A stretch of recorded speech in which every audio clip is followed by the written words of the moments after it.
Hello everybody, let's blend these nice simple drawers for our table from last time. I am fully aware of how uncomplicated this project is, but be assured that we will slowly move towards more interesting stuff. I just have to get my feet wet and carefully test the waters. This series is just making its first steps and I definitely didn't figure everything out yet. For example, the selling of blend files. Just to recap, let's blend this series where I do time-lapses of objects I am making on your request and then putting them for download. That part is still true, and as I promised, all the objects will always be available on Sketchfab for free. The Blender market though, it doesn't really make sense to have all these files twice. So now there's only one special file on the Blender market, the light bulb of support. It's much more manageable that way. So if you want to drop some money, just buy the light bulb. Otherwise, go to the Sketchfab and download whatever you want. With that out of the way, let's address some of your comments. Some of you asked about the reference images I'm using. I am deliberately removing them from the shared files for one and only reason, because they are much bigger than the final blend file itself. I have no problem of sharing them, but I don't know what would be the most efficient way. Also, I am convinced that they are unnecessary. Just download the file and render it as wireframe. That's exactly what I am doing.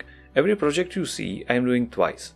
First time with whatever photo reference I can find, and when I am satisfied with the result, I render out those wireframe orthographic views so I am prepared for the actual recording of the time-lapse. But if you really want them, just give me some ideas where I can drop them. Lastly, nobody voiced their opinion about my commentary so far, so I won't change anything yet and keep it short. Because the majority of the background is just music, let me know in the comments about your preferences of some royalty-free songs. I'll leave you with that. Thanks very much for watching, and till the next time, happy blending!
Oh, you watched the whole thing again? Okay, listen. In every file I'm sharing on Sketchfab are few hidden meshes. I just forgot to remove them. And one of them is pretty useful human base mesh with shape keys. Look at the mesh list in the object data panel.